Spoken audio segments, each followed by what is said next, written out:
अस्सलाम वालेकुम फ्रेंड्स, कैसे हैं? सब ठीक हैं। आज की वीडियो में हम एक बहुत ही अहम टॉपिक डिस्कस करेंगे कि आया कनाडा में स्टूडेंट वीज़ा पर बैन लग चुका है, और अगर बैन नहीं लगा तो इसमें कितनी कमी वाक़या हुई है और इससे कौन कौन से स्टूडेंट्स अफेक्ट होंगे, ठीक है, और इससे कौन कौन से स्टूडेंट ऐसे हैं जो अफेक्ट नहीं होंगे और मज़ीद क्या चेंजेस आई हैं, इसके बारे में हम डिटेल इस वीडियो में डिस्कस करेंगे। तो वीडियो शुरू करने से पहले मेरे ऐसे तमाम दोस्त जिन्होंने अब तक मेरा चैनल सब्सक्राइब नहीं किया, उनसे रिक्वेस्ट है काइंडली वो मेरा चैनल सब्सक्राइब कर लें और बेल आइकन को प्रेस कर दें ताकि आने वाली हर वीडियो बर वक्त उन तक पहुंच सके। तो चलें फ्रेंड्स, वीडियो का आगाज करते हैं। तो फ्रेंड्स, कनाडा ने स्टूडेंट वीज़ा पर जो ऐसे स्टूडेंट्स जो प्राइवेट कॉलेजेस में दाखिला लेकर स्टूडेंट वीज़ा हासिल करते थे उन पर 2 साल के लिए बैन लगा दिया है, ठीक है। इसके अलावा दूसरे स्टूडेंट्स जो पोस्ट ग्रेजुएट यानी कैटेगरी में आते थे, जो पीएचडी वगैरह यानी करने के लिए यहाँ आते थे, उनके लिए कोई यानी चेंज नहीं आई, वो वैसे ही आ सकते हैं। ये चेंज ऐसे ममालिक के लिए आई है जहाँ पे स्टूडेंट्स अपने ममालिक से हाई स्कूल करके तो यहाँ पर जो प्राइवेट कॉलेजेस हैं वहाँ पे दाखिला ले लेते थे, तो इस जरिए से जो स्टूडेंट वीज़ा हासिल करते थे तो उस पर गवर्नमेंट ने 2 साल के लिए बैन लगा दिया है, ठीक है। इसकी मुख्तलिफ वजूहात है, वो मैं आगे चलकर बताऊंगा।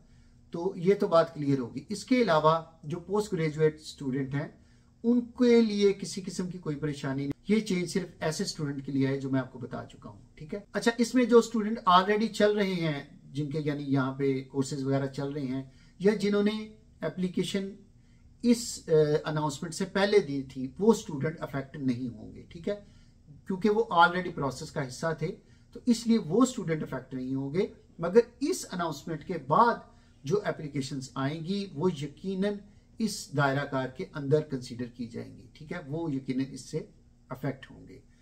तो इसलिए इससे कौन से स्टूडेंट अफेक्ट नहीं होते, एक तो मैंने ये बता दिया। इसके अलावा ऐसे स्टूडेंट्स जिनका आइल्स स्कोर यानी 6 से ज्यादा उनका बैंड है, ठीक है, वो भी इससे अफेक्ट नहीं होंगे। और ऐसे स्टूडेंट्स जो कि यानी जिनका ए लेवल में जिनके ग्रेड्स बहुत अच्छे हैं, जिनके एफएससी के ग्रेड्स बहुत अच्छे हैं, यकीनन वो भी इससे अफेक्ट नहीं होंगे, ठीक है। इसके अलावा जो स्टूडेंट्स यहाँ आते थे वो अपने स्पाउस को भी साथ ला सकते थे, वो भी अब नहीं ला सकेंगे, ठीक है। तो इसकी रीजंस की बात करें कि ये क्यों यानी ये इम्प्लीमेंट की गई पाबंदी, तो इसमें मुख्तलिफ फैक्टर्स हैं। एक तो ये कहा जा रहा था, यानी बहुत ज़्यादा ये चीज़ गर्दिश में थी कि यहाँ पे फॉरेन जो टेम्परेरी वर्कर है वो बहुत ज़्यादा मंगवाए जा रहे हैं और यहाँ पे स्टूडेंट्स बहुत ज़्यादा लाए जा रहे हैं। तो उस वजह से यहाँ पर जो हाउसिंग की जो मार्केट है उस पर बहुत ज़्यादा प्रेशर था, क्योंकि जितने लोग थे उस हिसाब से यहाँ पे घर फिर अवेलेबल नहीं थे, ठीक है। तो बाज तो ऐसे ऐसे केसेस देखने में आए हैं, बिलीव करें। एक मैं मिसाल के तौर पर छोटा सा जिक्र करना चाहूँगा कि यहाँ हमारे पास एक हमारा बड़ा ही प्यारा शहर है ब्रैम्पटन, वहाँ पर आप बिलीव करें ये भी देखने में आया कि बेसमेंट्स में 10 से 20 स्टूडेंट्स ने मिलके वो यानी बेसमेंट ली हुई है और वहाँ पे मिलके रह रहे हैं। तो आप खुद सोचें, जब इतने बंदे जो कि जगह बनी है एक या 2 अफराद के रहने के लिए, फॉर एग्जांपल 2 बेडरूम की बेसमेंट है, तो वो 2 या 3 बंदों के लिए ज़्यादा बनी होती है, ठीक है।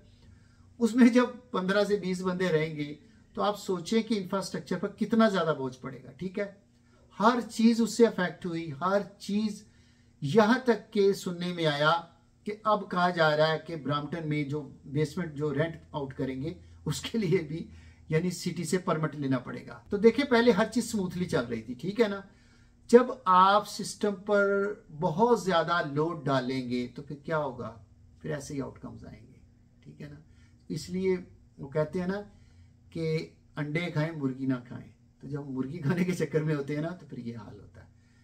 बहुत ज़्यादा जब आप किसी चीज़ पर दबाव डालते हैं तो फिर उसके आउटकम्स भी उसी तरह ही आएंगे, यकीनन। आपको जैसे पता ही आजकल सोशल मीडिया का दौर है। अब ये लाजमी नहीं है कि कोई बड़ा यानी टीवी चैनल उसको कवरेज देगा तभी न्यूज़ बाहर आएगी। अब तो कोई बंदा भी उसको सोशल मीडिया पर डाल दे तो वो न्यूज़ फैल जाती है। तो यकीनन फिर जब ऐसी न्यूज़ फैली है कि भाई इतना ज़्यादा लोड है यहाँ पे इंफ्रास्ट्रक्चर पे, मतलब छोटी छोटी जगहों पर इतने इतने ज्यादा लोग रह रहे हैं, तो फिर उसका आउटकम तो फिर आना ही था ना। तो उसका फिर आउटकम ये आया कि ये फिर चेंजेस, जाहिर बात है, फिर ऐसी जब चीजें सामने आती हैं तो फिर प्रेशर डेवलप होता है। तो जब प्रेशर डेवलप होता है तो फिर ऐसी चेंजेस सामने आती है। ठीक है, तो इसलिए अगर हम एक कहते हैं ना म्याना रवि से चलें, हर चीज को पंजाबी च कहते हैं ठंडा करके खाइए, तो बिलीव करें ऐसी सिचुएशन का सामना नहीं करना पड़ता।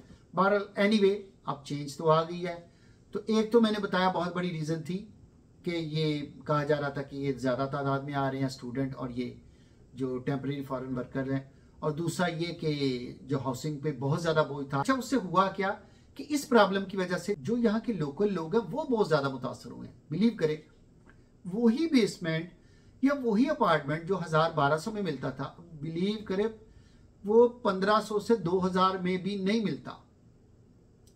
ऐसी सिचुएशन भी हो गई है, वो नहीं मिल रहा, क्योंकि जब बहुत ज्यादा लोग आ जाएंगे, डिमांड बहुत ज्यादा होगी और सप्लाई एक यकीनन एक लिमिट तक होगी, तो फिर ऐसी सिचुएशन का ही सामना करना पड़ेगा। तो फिर इस डिमांड और सप्लाई की जो यहाँ पे जो बैलेंस जो खराब हुआ, उस वजह से फिर ये इतना ज्यादा, यानी आप कह सकते हैं कि सिस्टम पे जब लोड पड़ा है और ऐसी न्यूज आई है, तो फिर यकीनन फिर कोई ना कोई तो आउटकम आना था, तो वो फिर आ गया। ये जो बैन लगा है ये 2 साल के लिए लगा है। अब इसके अलावा जो ऐसे स्टूडेंट जो जैसे मैंने बताया जिनका यानी आइल्स का स्कोर भी ज्यादा, जो अच्छे ग्रेड्स लेके आ रहे हैं, तो वो यकीनन यहाँ के जो पब्लिक कॉलेजेस हैं, जो यहाँ के सरकारी यूनिवर्सिटीज हैं, वहां पर वो दाखिला ले सकते हैं, वहां पर वो अपनी आला तालीम हासिल कर सकते हैं। उनके लिए कोई प्रॉब्लम नहीं। प्रॉब्लम उनके लिए आएगी जो जैसे कि मैंने पहले बताया कि जो बस वो यानी 12th ग्रेड करते थे और किसी ना किसी प्राइवेट कॉलेज में दाखिला लेके और वीजा लगवा के आ जाते थे, बाद में फिर कहते थे मैंने अपना स्पाउस भी बुलाना है, एक और वीजा लग गया, वो काम खत्म हो गया। ठीक हो गया। तो मैंने कहा आप भाइयों को अपडेट दे दूं कि अब वो चीज नहीं है। तो एनीवे ये न्यूज मैंने अपने चैनल पे कपल ऑफ मंथ्स पहले ही एक वीडियो में आपको बता दी थी, जिसमें मैंने बताया था कि ये एक यानी तजवीज़ सामने आ रही है और इस पर हो सकता है इम्प्लीमेंट कर दिया जाए और स्टूडेंट पर कैप लगा दिया जाए, क्योंकि बहुत ज़्यादा प्रेशर डेवलप हो रहा था। रीज़न मैंने आपको डिटेल में बता ही दी है। तो कहने का मकसद है, ये मैंने ऑलरेडी आपको हेड्स अप दे दिया था। अच्छा, तो ये थी आज की अपडेट रिगार्डिंग जो यानी स्टूडेंट वीज़ा के बारे में कहा जा रहा था।